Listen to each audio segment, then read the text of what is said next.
Bonjour, bonjour, bonjour Abidjan, bonjour l'Afrique. C'est le guide MPP. Je suis effectivement dans ce magnifique continent africain. Je suis parti de Paris samedi et puis j'ai atterri vers 21 h. Tout se passe très bien. Tout se passe même mieux que prévu.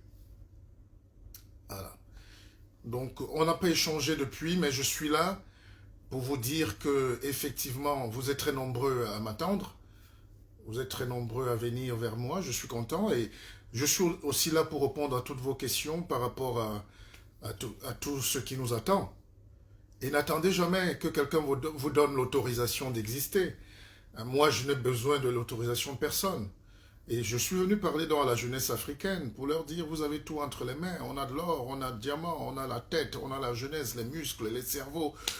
Ce qui me choque en Afrique, c'est que c'est parfois même euh, des gens qui sont là, qui bloquent la jeunesse africaine, qui empêchent la jeunesse africaine de se libérer en accusant les colons, les esclavagistes, les blancs. Il faut arrêter ces discours-là. Parce que quand vous arrivez dans un pays comme la Côte d'Ivoire, tout est ouvert pour tout le monde. Houphouët-Boigny a conçu ce pays, c'est une véritable magie. Et cet esprit de grandeur-là doit perdurer de génération en génération. C'est-à-dire tous les leaders, tous les hommes politiques qui sont passés par la Côte d'Ivoire doivent être à la hauteur de la vision des pères fondateurs. Voilà, donc c'est ça. Et l'Afrique est pauvre parce que les pères fondateurs parfois ont une idée, et puis ceux qui sont des héritiers sont dans une pauvreté intellectuelle pas possible. Il y a aussi beaucoup de pauvreté intellectuelle en Côte d'Ivoire. Mais à côté de ça, il y a beaucoup de force, de création, d'ouverture d'esprit. La Côte d'Ivoire, c'est un pays qui sort quand même des périodes difficiles. La Côte d'Ivoire sort de la guerre. Depuis 1999, ils n'ont pas eu un destin tranquille.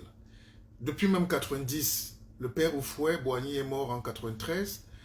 Et je peux vous garantir que depuis 90, il y avait déjà la grave crise économique, les matières premières, la crise de la démocratie, et puis Houphouët-Boigny, le départ d'Houphouët-Boigny a plongé ce pays dans un doute certain.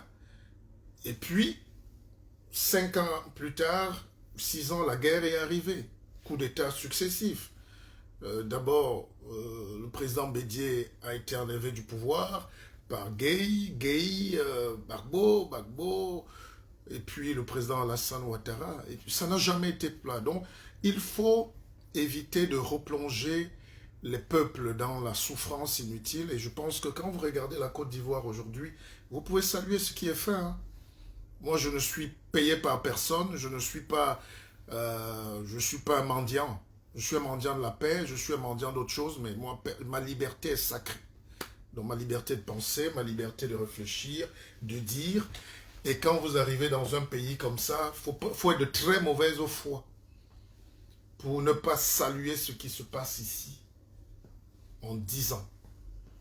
En 10 ans à peine, là je suis au plateau, vous voyez des vidéos aujourd'hui, mais on est sur, voilà une autoroute qui passe là, voilà un échangeur, 6 voies, 4 fois 2 voies, 8 voies en pleine ville. Et nous sommes en Afrique. Ça devrait être banal en Afrique, mais je vous dis qu'il y a des pays où on fait 10 ans pour faire 40 km d'une autoroute à 2 voies. Donc, sans comparaison, hein, je vous dis juste qu'il y a des pays en Afrique où on n'a même pas encore commencé un chantier d'autoroute depuis les indépendances. Mais ici, les infrastructures sont en train de rouler. Ça circule. Je suis en train de préparer, il y a la baie de la lagune là, c'est un projet fait par les Marocains et les Chinois. Ça va être livré avant la fin d'année peut-être, mais c'est de la magie. La lagune est un lieu de vie. Abidjan est beau. Abidjan, on est fier d'être abidjanais. Et puis, Le problème aussi, c'est que dans chaque pays en Afrique, ce qui fait peur, c'est les hystériques, c'est les aigris, c'est les petits loups qui empêchent la démocratie, qui empêchent l'évolution des autres. Et ils accusent les colons. Non. Je vais vous prendre un cas simple. Au Mali, dès qu'on veut parler en Afrique, moi je suis un progressiste. Mais dès que tu veux parler, on dit, oh, tu aimes trop la France. Bon, la France est en train de plier ses bagages. La France va quitter le Burkina, la France va quitter le désert. Vous allez remplacer ça par les quoi? Les djihadistes, les Russes. Le Mali, par exemple, est en train de sombrer dans un système chaotique total. C'est-à-dire, l'armée française n'intervient plus depuis quelque temps parce que les leaders qui sont là ont accepté de pactiser avec ils ont accepté de pactiser avec les djihadistes pour avoir un semblant de paix. Ce qu'on appelle djihadistes, c'est les extrémistes obscurantistes, irrédentistes de la pensée. Et ils commencent à juger les gens à Kidal, à Mopti, à Djenné, à Ségou, au Mali, où ils ont installé la charia. Avant-hier, on a coupé la main et le pied à un type en pleine route parce qu'il a volé. Si c'est ça que vous appelez le progrès en Afrique, je peux vous garantir qu'on ne va jamais se développer. Il n'y aura jamais de développement. Voilà à Bamako, voilà au Burkina Faso, on parle de 160 morts. Tout ça, c'est les fous de Dieu, fous d'Allah. Ils viennent tuer le développement. Ils veulent qu'on leur laisse l'Afrique pour qu'ils violent les femmes. Ils tuent, ils agressent, ils cassent tout.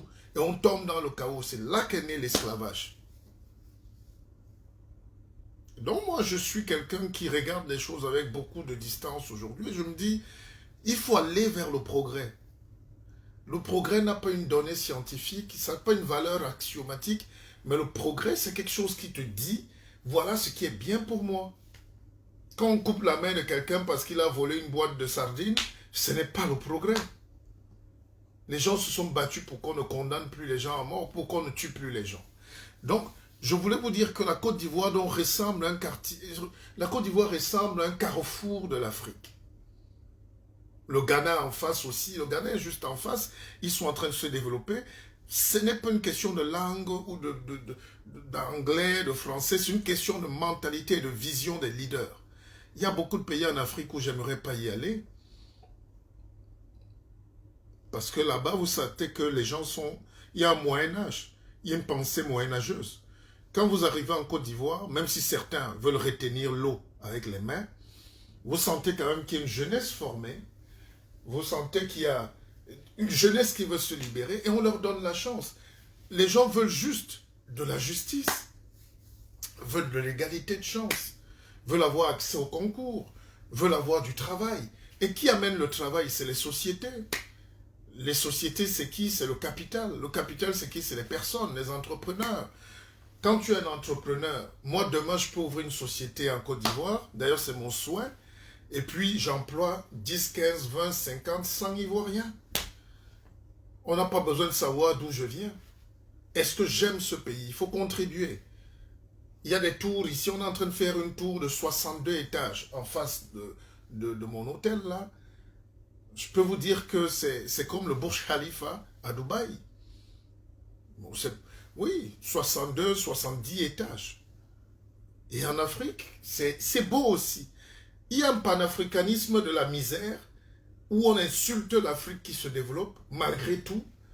Et dès qu'on attrape les gars pour les condamner, on commence à pleurer. Cotisez pour moi. La justice va me tuer. Les Français ne m'aiment pas. Oui, mais arrêtez. Arrêtons ça. On ne va pas enfermer toute une partie de la jeunesse pour les histoires qui ne nous servent plus à avancer. Voilà mon discours. Tout le monde veut être bien. Tout le monde veut bien vivre. Religieux ou pas, croyant ou pas, chrétien ou pas. Moi, je ne suis pas là pour juger les gens. J'aime les gens qui, à la fin, se libèrent d'eux-mêmes.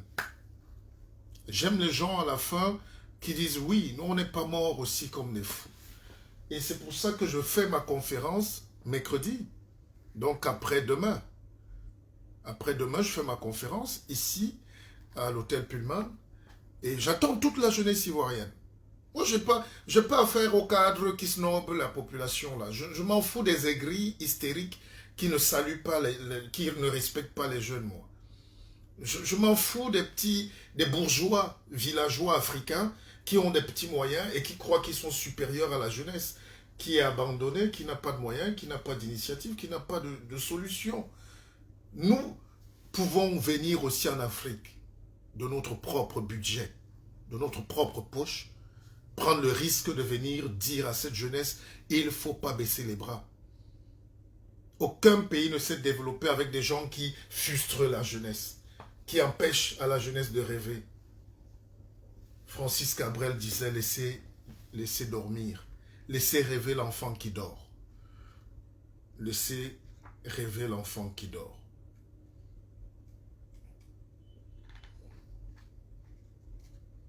Donc je suis là, j'espère que vous êtes en train de... Beaucoup de gens sont en train de réserver, beaucoup de gens me posent des questions. Vous venez à l'hôtel Pullman, mercredi il y aura déjà la Keva Business, conférence, dîner, excellence. Un cocktail apéro, un cocktail dînatoire apéro. Voilà, donc c'est le Pépé qui offre et son équipe. Après on va échanger, le programme est simple. On vient, le présentateur que je souhaite être mon frère Yves Dembélé ou bien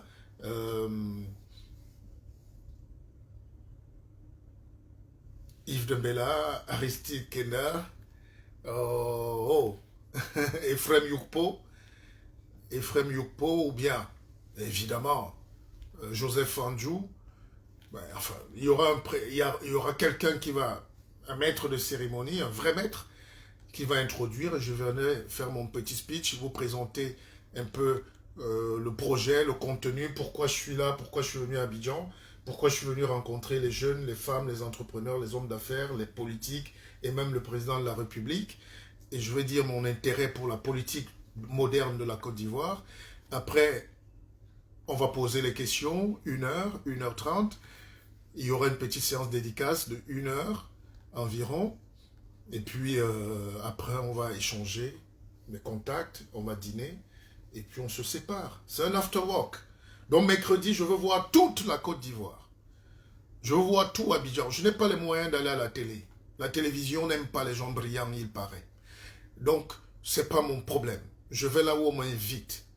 Et la télé en Afrique ne laisse pas souvent parler la pensée. La télé, c'est pour bouger souvent l'arrière-train. Et ça, c'est un coup de gueule que je passe à tous les promoteurs de chaînes de télé en Afrique. Vous devez sauter sur l'occasion quand il y a autre chose à proposer. Les gens veulent écouter autre chose. Les gens veulent écouter un autre discours. Je suis un promoteur de télévision, donc je suis un patron de télévision. C'est pour ça que je parle. Mais quand on arrive, certains croient qu'on vient... Non, le guide ne vient pas voler le manioc de quelqu'un. Le guide ne vient pas en concurrence avec quelqu'un. Le guide ne vient pas tuer, non, il ne veut pas tuer la renommée de quelqu'un. Vous êtes ce que vous êtes, on célèbre, mais vous devez respecter aussi autre chose. Quand on arrive dans un pays, tenez, en France, tous les jours, on reçoit un écrivain. Tous les jours. Vous voulez vous développer, non? Tous les jours, en France, on reçoit un écrivain, un penseur, un intellectuel, qui vient dire ce qu'il pense de la société. Il passe dans tous les programmes. TF1, France 2, le journal, France 5, la librairie, les ceci, iTélé, Canal+. La société est ouverte. Mais on ne peut pas avoir juste une télé pour recevoir les filles qui se sont déchirées énormément. Voilà, donc on va être poli. Mais je veux dire qu'on ne peut pas passer toute la vie à danser. Un média, c'est pour divertir, à éduquer, enseigner, former, informer. Et c'est ce que les jeunes m'ont dit. Que le peuple, on n'arrive pas. Des gens comme vous, il faut encore supplier pour qu'on vous reçoive comment. Nous, on est fâchés. Je dis non, calmez-vous la jeunesse. Toute ma vie, je sais. Il y a des batailles que je ne mène plus. Parce que vous voyez la barbe là, c'est pas un signe de... La barbe n'est pas un signe de vieillesse. Si c'était le cas, c'est que le bouc est l'ancêtre de l'éléphant. N'est-ce pas? Mais la barbe que nous portons là, c'est un instrument, c'est un marqueur du temps. Ça veut dire qu'on a traversé des décennies. Ça veut dire qu'on a pris une autre envergure. Ça veut dire que quand nous arrivons dans un pays, on a besoin de personne. On a besoin de personne pour se réaliser. Alors, je vais vous raconter une petite histoire. Moi, je suis un coach, un conférencier. Je suis enseignant d'abord de formation et journaliste à la base, éditorialiste, avec carte de presse. Mais j'ai compris que ce n'est pas suffisant. L'action aujourd'hui, c'est de se mettre du côté des plus pauvres. J'ai lu le pasteur Mbomo Timban qui a fait une œuvre pour dire Jésus-Christ existe, il ne faut pas le régner. Je ne peux pas le contester. Mais au contraire, je veux plutôt dire que contextualisons aussi la pensée. Si Jésus-Christ revenait aujourd'hui en Afrique, il allait être beau, il allait être bien, mais il allait aussi être quelqu'un de simple. Quelqu'un qui va manger à Tieke, à Trècheville, à Trèchetown. Quelqu'un qui va aussi manger un placali là-bas au bord de la lagune. Quelqu'un qui va à Guaguassou. Quelqu'un qui va à Lakota. Quelqu'un qui va à Bouaké. Quelqu'un qui va aussi à Korogo.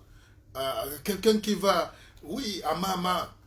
Quelqu'un qui descend aussi ici, au bord de la lagune et briller, discuter avec les gens des villages. D'ailleurs, je vais rencontrer le grand chef, le grand chef Ashanti. Hein, je vais aller, parce que je suis roi, je vais aller rencontrer le roi des Sandvis pour une cérémonie initiatique.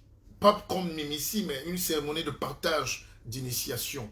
Donc, avec ce costume, je vais totalement basculer, je serai en pagne traditionnel. Ça va se faire après la conférence.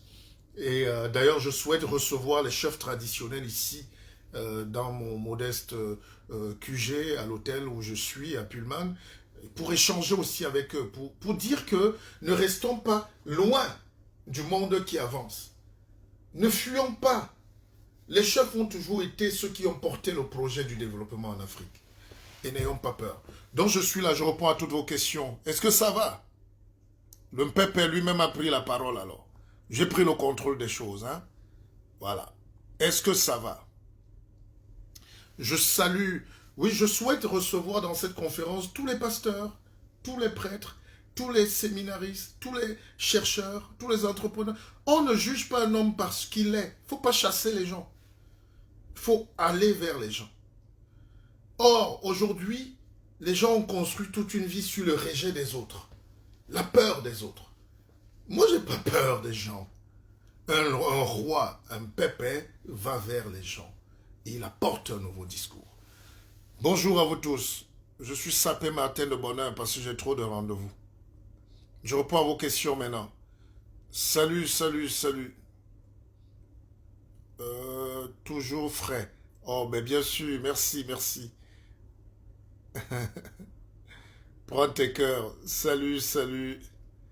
Ben j'entends, je vois les saluts, les chéris. Je dis, mais merci, merci à tous mes chéris.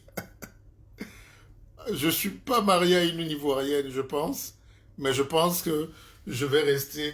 Je discutais avec mon conseiller particulier qui me disait que je pense qu'on va rester un peu, on va rester à Abidjan. Donc, pour revenir très sérieux, je disais que pourquoi l'Afrique ne se développe pas? Ou pourquoi l'Afrique souffre avec le développement? J'ai l'impression que certains, nous, quand on dit qu'on est panafricaniste, c'est qu'on est contre ce qui vient d'ailleurs. L'Afrique est le continent qui a le plus donné au monde, en termes de culture, en termes de savoir, en termes de pensée, en termes de création, de spiritualité, en termes de science. Mais comment nous, aujourd'hui, on refuse de recevoir les autres, ou de recevoir des autres, ou bien de recevoir quand ils viennent juste nous dominer? Nous pouvons créer des échanges. C'est pour ça que c'est un rêve. L'hôtel Ivoire a été construit dans les années 60. Mais c'est une tour. Il n'y a pas deux belles tours comme ça en Afrique. Enfin, du moins de cet âge-là. Donc, ça veut dire que le père Houphouët-Boigny avait un rêve. Pour développer un pays, il faut juste laisser rêver l'enfant qui dort. Et quand il se réveille, il faut qu'il note ses rêves. Et je vais donc dire à toute la jeunesse, à tous ces entrepreneurs, depuis le jour où je ne suis qu'avec mes enfants, hein, ils sont des entrepreneurs, ils sont tous, les gens les méprisent, mais c'est eux qui ont la science. J'étais avec un là hier, enfin, avec toute mon équipe. Les gars ont présenté un petit projet de domotique, c'est-à-dire étant loin chez toi, tu commandes. Là, tu commandes la télé, tu commandes chez toi, tu allumes, tac, le robot donne la manger à tes chiens, tu mets la lumière, tu sécurises la véranda, tu allumes les caméras, tu gères ta maison. Ça s'appelle la domotique. Et il y a des jeunes Ivoiriens qui sont maîtres, mais ils n'ont pas la place. Ils n'ont pas l'espace. On ne les reçoit pas, ni à la télé, ni nulle part. Ni à la radio, ni nulle part. Ni à la presse écrite. C'est ces jeunes-là qui sont les Zuckerberg aux États-Unis. Et si demain ils prennent la route du désert, on va commencer à se plaindre. L'Afrique a tout, on a des génies, on a des talents. Je cause avec des garçons qui ont des Master 2, qui sont juristes, qui sont ambitieux, qui ont des entreprises, mais ils veulent qu'on leur donne des financements. C'est pour ça que j'ai créé Akeva Bank. Peut-être pas la surface financière qu'on a aujourd'hui, mais demain, qui sait? C'est un projet qui va impacter des milliards de gens. Si nous sommes 1 milliard d'Africains à avoir une épargne de 10 euros dans un compte créé par des jeunes eux-mêmes africains, à Keva Bank, comme c'est le cas, vous voyez qu'on lèvera 10 milliards. 10 milliards d'euros. Avec 10 milliards d'euros, on peut prendre n'importe quel bout d'Afrique, on le développe. On peut entrer dans n'importe quelle capitale à New York. Dans une capitale de société, j'étais en train de dire. Alors pourquoi l'Afrique ne peut pas se développer? Voici les maladies qui touchent l'Afrique. Nous sommes médiocres. Je l'ai dit dans ce livre que je dédicace mercredi à 16 h. N'oubliez pas. Écoutez, nous sommes médiocres. Mais pour les besoins des commodités, on dira un peuple moyen. Oui, très moyen. Dans ce monde en compétition permanente, pour atteindre vos objectifs au minimum, il faut être meilleur au maximum. Il faut être meilleur et fort.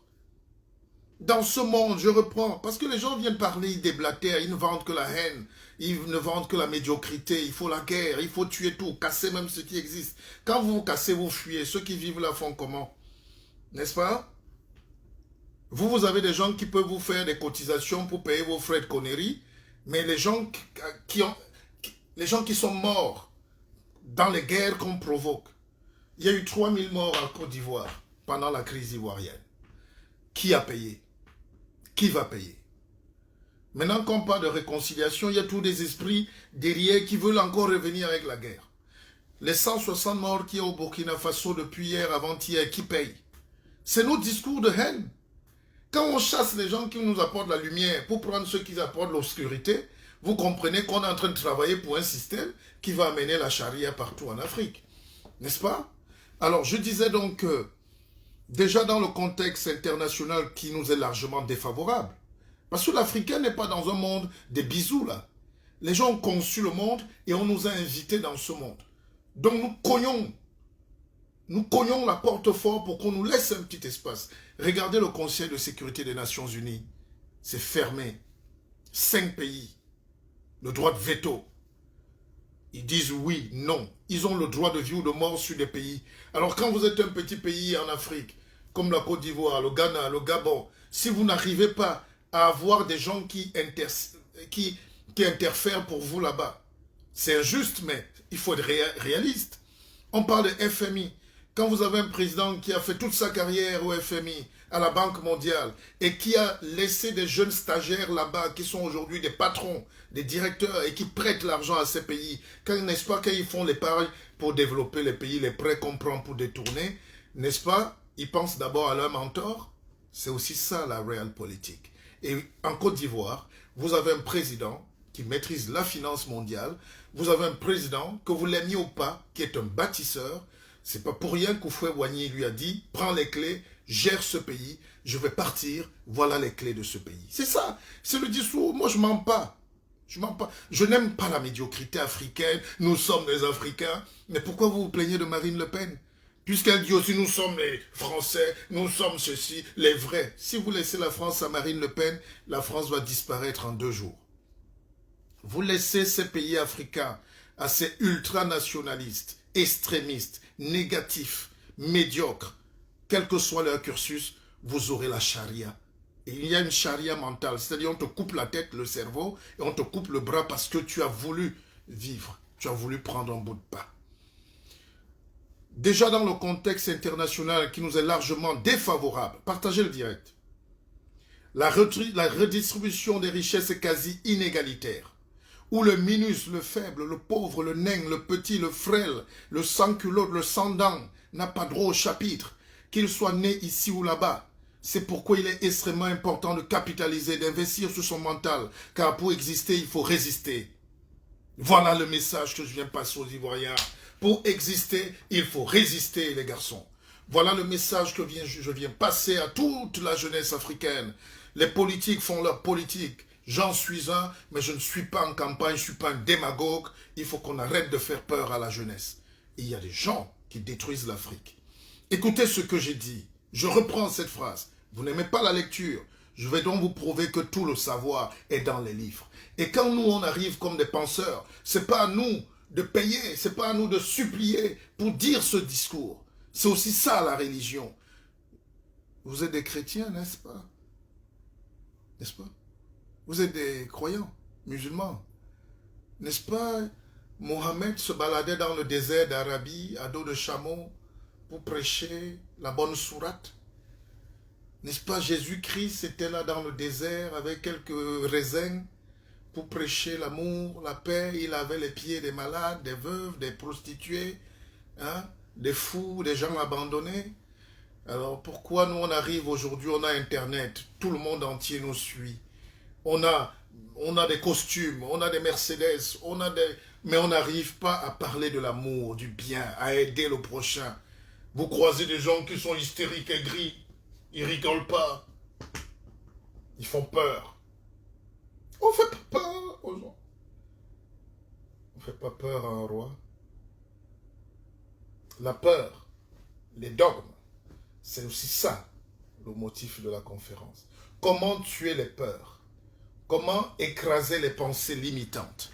Comment montrer que tout est possible? Comment? Parce que si vous écoutez les discours des autres, vous n'allez jamais rien faire. Si vous attendez que l'autre te donne la permission pour exister, vous n'allez pas. C'est pour ça que je parle à la jeune femme qui m'écoute au marché d'Abobo ce matin. Si tu as tes ignames à vendre, lève-toi et va les vendre. Si tu as ton alloco à faire, fris-le encore plus. N'aie pas peur d'agrandir, double le volume, cherche le financement, quémande. C'est pour ça qu'on monte les banques, la levée de fonds. J'aime raconter l'histoire de Mikhail Yunus, qui est un Indien.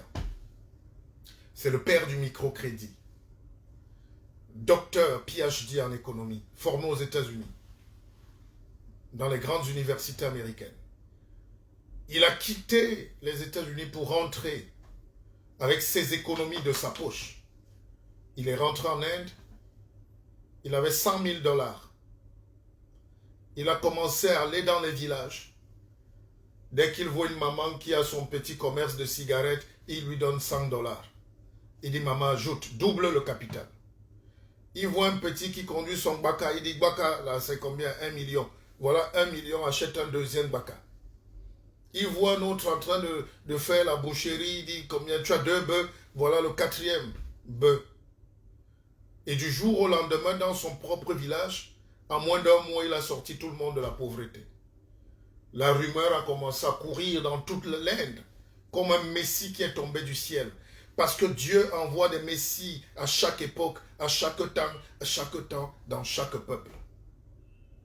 La rumeur a commencé à courir qu'il y a un homme là-bas qui fait la magie. Il donne l'argent aux pauvres, aux femmes, aux orphelins, aux jeunes, aux ceci. Et c'est comme ça que nous avons l'Inde aujourd'hui, qui est la 3e, 4e, 5e puissance mondiale.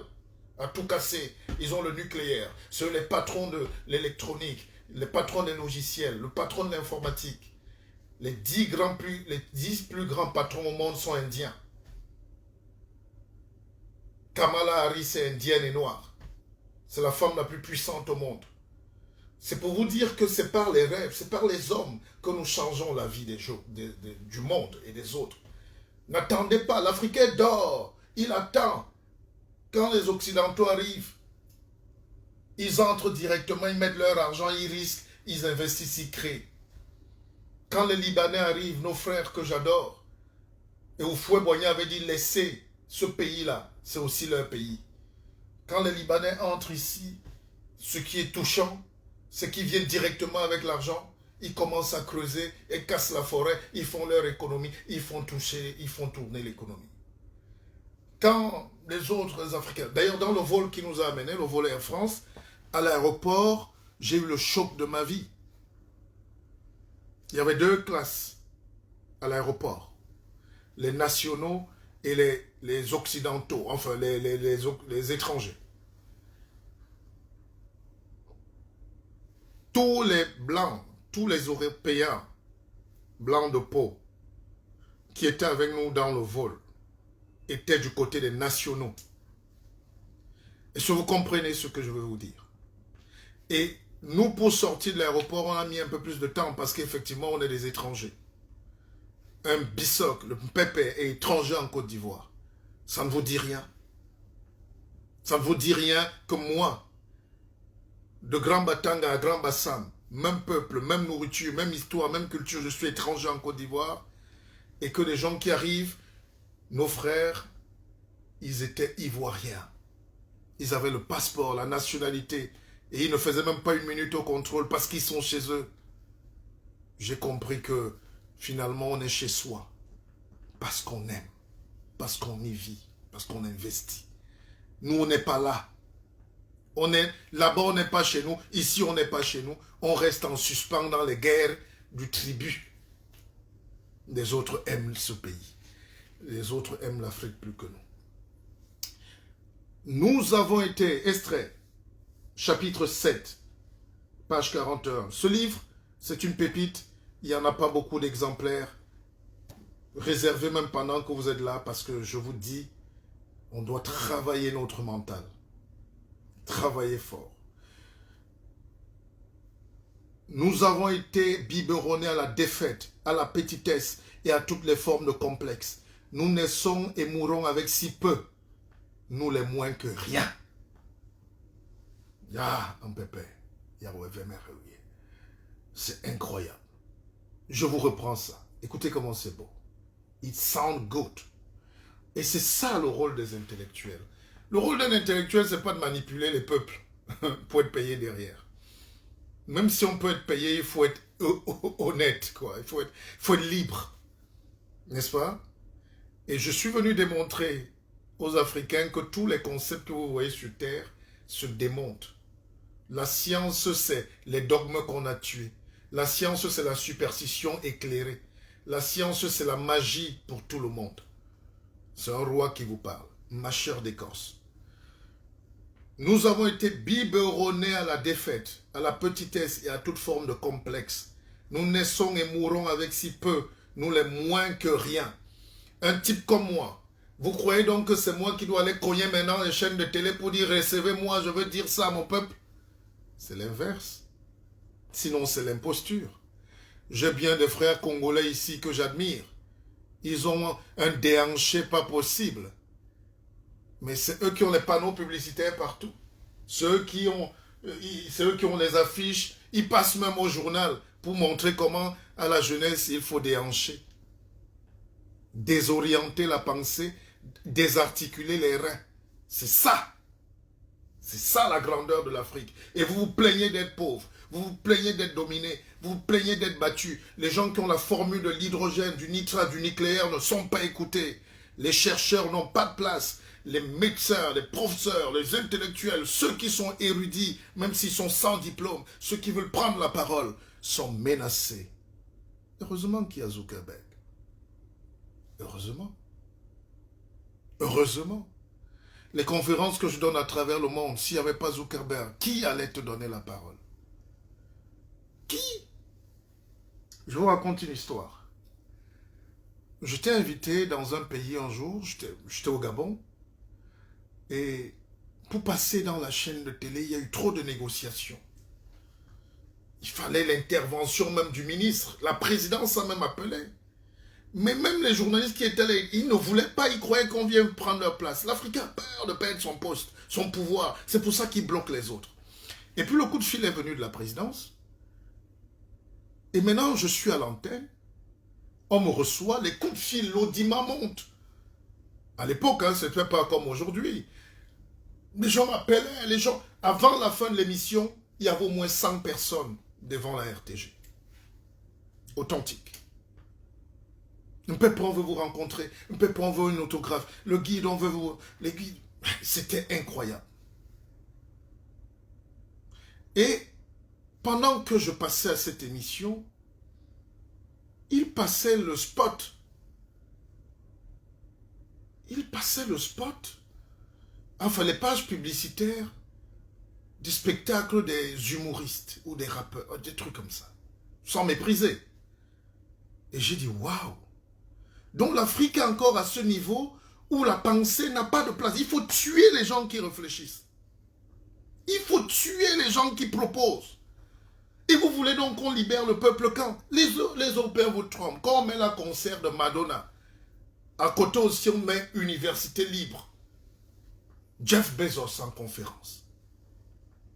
On va aussi interviewer les savants. Les Zuckerberg parlent. On va donner la parole à Barack Obama. Ils ont un côté où les élites, les érudits doivent parler, même si la société doit vivre. On dit concert de Puff Daddy, concert de le mari de Kim Kardashian, là, je sais pas. Mais à côté aussi, on célèbre le Tomahawk. Ils célèbrent les astrophysiciens. Je viens d'un pays, la France, où matin, midi, soir, c'est Thomas Pesquet, l'astronaute français, qui commande la station spatiale aujourd'hui. C'est un jeune, je ne sais pas s'il a 30 ans. Je ne sais pas, c'est un jeune. Parce qu'il faut que les autres jeunes continuent de rêver. Donc je suis donc à Abidjan pour vous dire, et surtout, évidemment pas ceux qui font le boulot, on salue toujours les professionnels, on salue cet esprit d'ouverture, de grandeur, mais il y a des gens méchants, ils vivent de la peur. Leur business, c'est montrer que ça, c'est pas beau, ça fait peur, n'est pas là. C'est la pauvreté mentale. C'est la pauvreté. Et l'Afrique doit tuer ces dogmes-là. On nous a dit dès le berceau qu'on est pauvre. Commencer sa vie avec un si lourd fardeau est déjà une tragédie. Et c'est moi qui vous le dis. Personne n'est pauvre, jeune africain, jeune ivoirien. On ne peut pas naître pauvre. Quand tu es né, tu es un enfant, tu es un ange. C'est Dieu qui naît. Tu es la transmission de Dieu. Tu es un ange. Qui doit écrire sur ta tête pauvre? Vous tous qui êtes connectés là, regardez d'où vous venez. Dites-moi, même dans vos rêves les plus fous, vous aviez rêvé de croiser le Mpépé, le guide? Oh non, c'est pas ça que je voulais vous dire. Je voulais vous dire, est-ce que dans vos rêves les plus fous, vous aurez pu imaginer que vous aurez une maison, des enfants aussi, un travail, un rêve? Des gens partent de partout. Quand vous voyez un pays qui attire tout le monde entier, il y a les Nigériens ici. Je t'ai mangé hier à Treshtown. J'ai mangé choukouya de mouton. Ah. Par mon ami et mon fils, le général Kassaraté. Le général Kassaraté allait me chercher de choukouya. Et là, j'ai entendu une communauté sénégalaise passer. Il y a des Sénégalais en Côte d'Ivoire. Il y a des Ivoiriens en Côte d'Ivoire. Il y a des Nigériens en Côte d'Ivoire. Et Houphouët-Boigny avait créé la cité là, c'est Sogefi ou Sikoji, je ne sais pas bien, mais pour mettre tous les fonctionnaires et leurs enfants et à côté toutes les autres communautés. Quand il y a eu la guerre du Biafra, vous vous rappelez au Nigeria, cette folie qui a fait qu'on veut détruire le Nigeria avec le général Ojukwu. On a créé tout un quartier en Côte d'Ivoire, ici à Abidjan, pour les frères du Nigeria. Les frères nigérians. Il y a les Nigériens et les Nigérians. Ils sont là. Il y a un quartier ici qu'on appelle Lagos, à Abidjan. Il y a un quartier pour les Angolais où Jonas Savimbi était venu parce qu'il luttait pour la révolution. Parce que le panafricanisme, ce n'est pas le mensonge. Hein. Houphouët-Boigny était un panafricaniste. Et ça se voit. Donc, hier, j'étais dans ce quartier de Treshtown. Il y avait des... J'ai vu au moins 10 communautés. Les femmes sénégalaises sortaient d'un mariage. J'ai vu un groupe de Nigériens. J'ai vu des ceci. J'ai vu des anglophones. Ils venaient du Nigeria. J'ai vu... Mais c'est beau. Nous devons être solidaires. Et c'est cette solidarité-là qu'on appelle la richesse. Quand vous voyez un pays qui attire tout le monde, où tout le monde parle de ce pays, c'est qu'il y a l'âme de Dieu là-dedans. c'est un verset prophétique puissant que je fais ce matin. Akeva. Akeva. Akeva. Vous savez, l'Africain a même peur de dire Akeva, donc de dire qui il est. Akeva, ça veut dire merci. Mais pas le merci des Européens. Là-bas, même quand on te chasse du travail, on te remercie. Quand on te chasse du travail, on te remercie. Quand on t'empêche, on te remercie. Tu arrives le matin, quelqu'un te dit oh, ben, non merci. Donc merci, c'est parfois le rejet. C'est pas de ça. C'est pour ça qu'on ne peut pas utiliser la langue de l'autre sans la connaître au fond. C'est pour ça que même quand je parle, je conseille, je forme les pasteurs, les prêtres, je leur dis attention, vous avez une responsabilité d'éduquer le peuple. Quand vous-même vous n'êtes pas éduqué, vous ne pouvez pas éduquer les gens. Parce que comprendre des livres, il faut avoir de la profondeur sémantique. C'est de la haute sémiologie. Akeva, c'est un merci divin qui veut dire tout est grâce, tout est Dieu. Et on dit merci à cette élévation d'esprit. Donc je suis venu dire à la Côte d'Ivoire qui m'a dit Akwaba, je leur réponds Akeva. Voilà.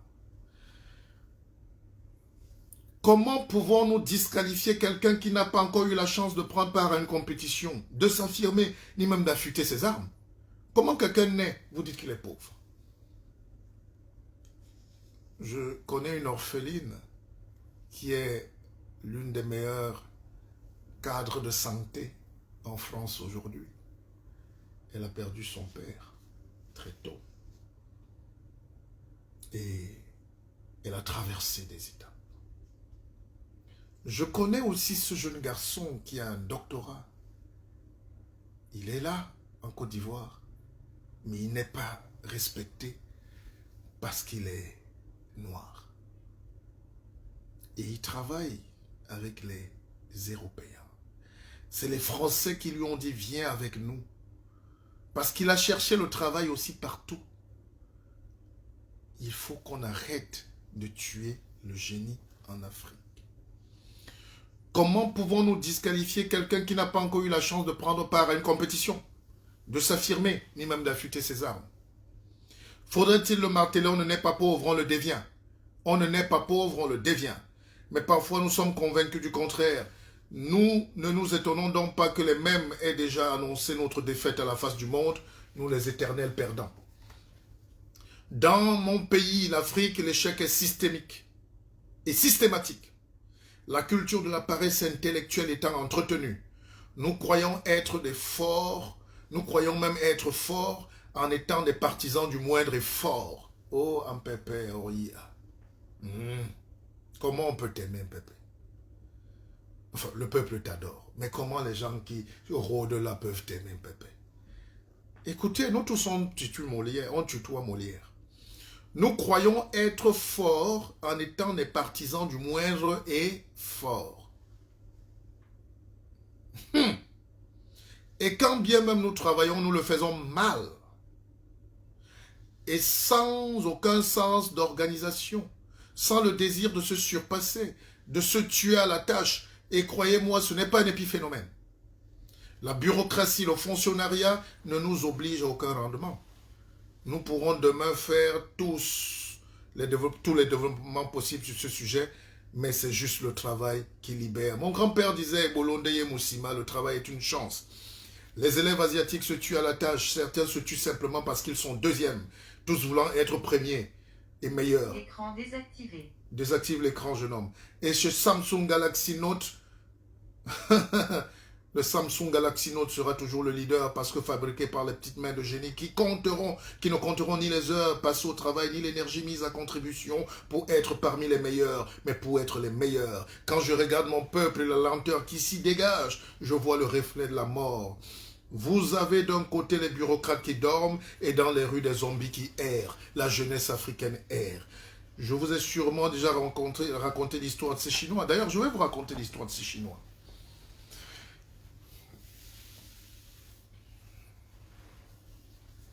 Appareil déverrouillé. 22h.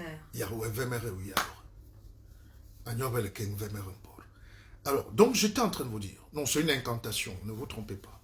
Je mets un peu de mystique africain. Donc, j'étais en train de vous dire, j'étais de Disance. Alors, même ce concours de rhétorique, oh, pause, mettons une pause. Je prends un petit verre, n'est-ce pas?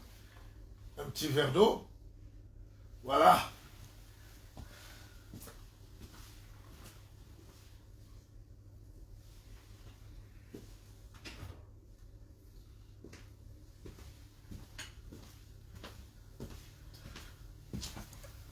Même cette conférence-là, elle a déjà réussi pour moi, n'est-ce pas? N'ayez jamais peur de mener vos projets à bout, n'est-ce pas? Ah, le général Kassaraté doit venir m'ouvrir ça peut-être. Attendez, j'ai soif d'eau, moi. Excusez-moi, c'est pas très... Vous savez, le coaching qu'on fait aussi, c'est pour que les gens soient propres. Il ne faut pas garder les ongles. Ceux qui sont dans le milieu médical me le rappellent tout le temps. Les ongles, c'est pas propre. Alors, vous savez pourquoi les Chinois n'aiment pas employer les Africains dans leur chantier?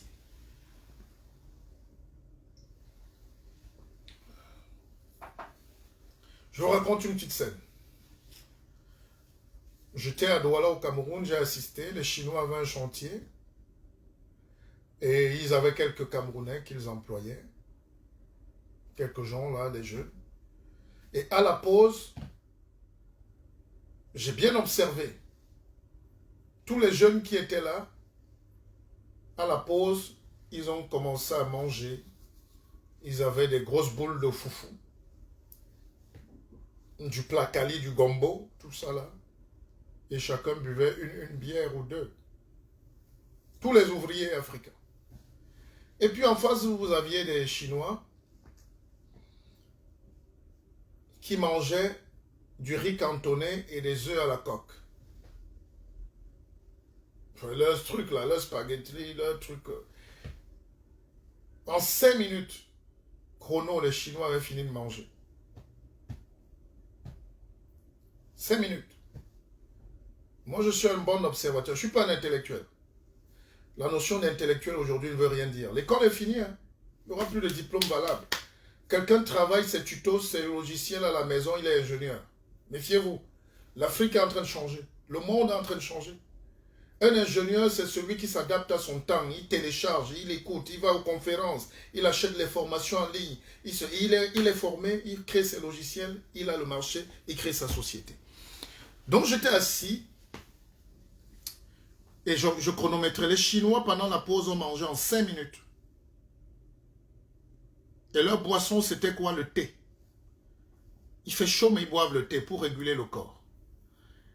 Et les ouvriers camerounais qui étaient en face là, ils étaient bac plus 12. Ils n'avaient rien compris à la vie, visiblement. Comment à la pause, vous mangez déjà 2 boules de couscous et tout ça, et 2 bières? La vie facile. En 15 minutes, les Chinois avaient repris le service. Ils étaient déjà sur le chantier.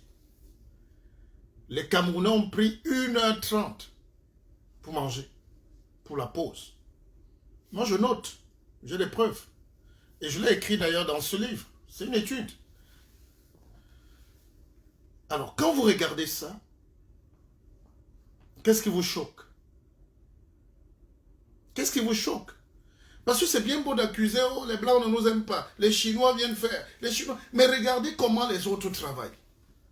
Regardez l'énergie qu'ils mettent pour arriver. Regardez comment leurs ancêtres se sont battus pour laisser les routes, les traces, la science, les avions, les Siciles et tout. Nous, nos ancêtres nous ont laissé quoi? Et nous, on va laisser quoi à nos enfants? Nous, on va laisser quel héritage? Je vous dis que je suis sur la lagune. Je vais vous montrer le chantier de la baie d'Abidjan. On ne dort pas. Le chantier chinois ne dort pas. Il est là. Je sais que je ne peux pas vous faire la vidéo, mais les Chinois, ils ne connaissent pas le jour et la nuit. Les Marocains sont à côté. Les Marocains travaillent comme les Chinois. Et il y a très peu d'Africains là-dedans. Parce qu'il y a quelque chose qui nous rend lourd. Il y a quelque chose qui nous rend... On pèse. Il y a quelque chose qui nous bloque la tête. Il y a quelque chose de grandiloquent. Il faut prendre son temps. Il faut aller doucement. Il faut... Non, le monde court, les amis. Pour venir à Abidjan, je suis venu seul. Parce que je cours vers Abidjan. Je cherche quelque chose. Je rentre à Paris, je ne dors pas. Je cherche quelque chose. Nous sommes venus sur terre chercher quelque chose. Cette pépite d'or. Dieu a mis de l'or dans nos poches. Dieu, c'est comme les chocolats qu'on met le jour de Pâques dans le gazon, le jardin. C'est à vous de trouver où sont les chocolats cachés par les parents. Écran désactivé. Dès que tu grattes un peu, tu découvres que tu as la solution. Mais voilà un chantier chinois, des Camerounais dans un chantier chinois qui travaillent 2 fois plus que les Camerounais sur place. Je parle de ça pour vous dire que c'est partout comme ça en Afrique. Vous allez partout comme ça en Afrique, vous trouvez le même scénario. Les étrangers viennent, ils travaillent dur. Vous savez combien les Libanais travaillent? Ils ne dorment pas. Quand un Libanais a son commerce, il ne dort pas. Il est souvent là le grand-père, le père, le petit-fils, et leur femme, leur soeur, leur belle-sœur, toute une famille qui gère. Je suis allé manger quelque part à Abidjan, ça s'appelle la terrasse. La terrasse. C'est sur 5 étages. Ça a commencé comme, c'est mes frères du Liban, et ça a commencé comme un petit bar. La terrasse, c'était une terrasse. Après, ils ont mis premier niveau, deuxième niveau, troisième niveau, quatrième niveau. Tous sont au service.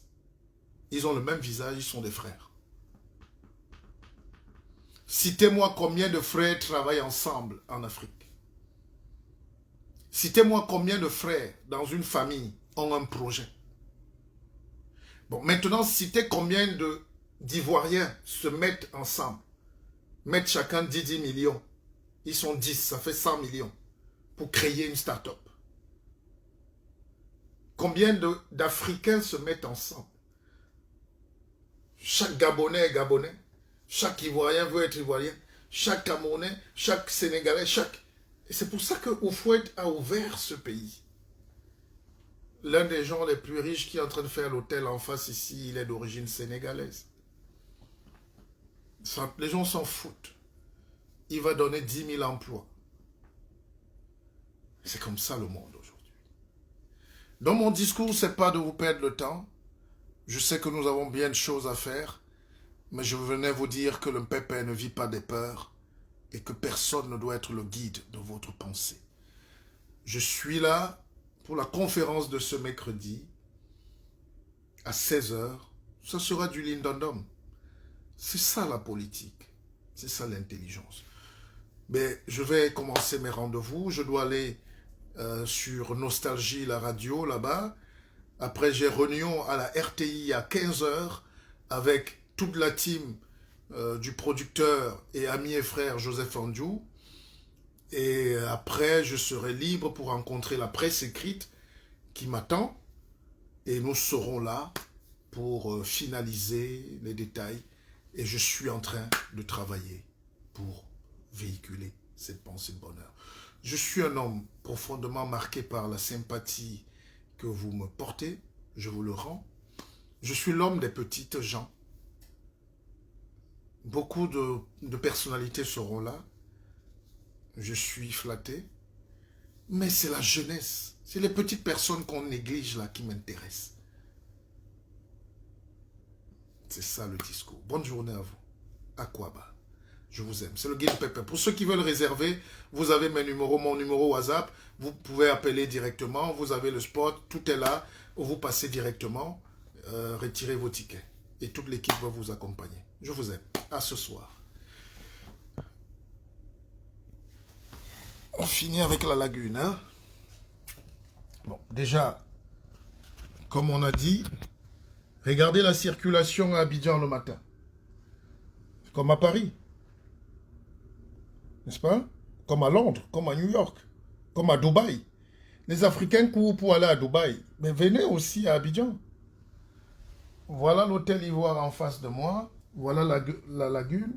Je ne peux pas tout vous montrer. Je ne sais pas si c'est visible. Voilà les tours. Voilà la baie d'Abidjan en construction. Tout le monde est discipliné. Tout le monde est poli ici. Nous sommes en Afrique. C'est beau. C'est beau. Et le métro, je vous ferai un direct là-dessus. Le métro est en train de finir. C'est de la magie. C'est de la dernière technologie. Quel que soit le prix, quel que soit le CFA, le ceci, non, c'est des conneries. Quand les gens veulent avancer, ils avancent. Ils avancent. Ceux qui ne travaillent pas trouvent des boucs émissaires, trouvent la fuite en avant, trouvent du sabotage, ils trouvent des prétextes à tout. Oh, il fait nuit la nuit, il fait jour le jour. Oh, l'autre ne nous aime pas. Oh, les gens sont ceci. Nous sommes les panafricanistes. Dormez là dans la médiocrité et laissez les gens qui travaillent travailler. Voilà le 4e pont d'Abidjan en construction. Voilà les changeurs. Il faut saluer ce travail-là. C'est la vision politique d'un homme et d'un peuple qui veut rêver grand. Je vous aime. À mercredi, 16h, Hôtel Pullman, il y aura un dîner, il y aura du buffet, il y aura de la parole, il y aura du savoir, il y aura des bénédictions du guide Pépé.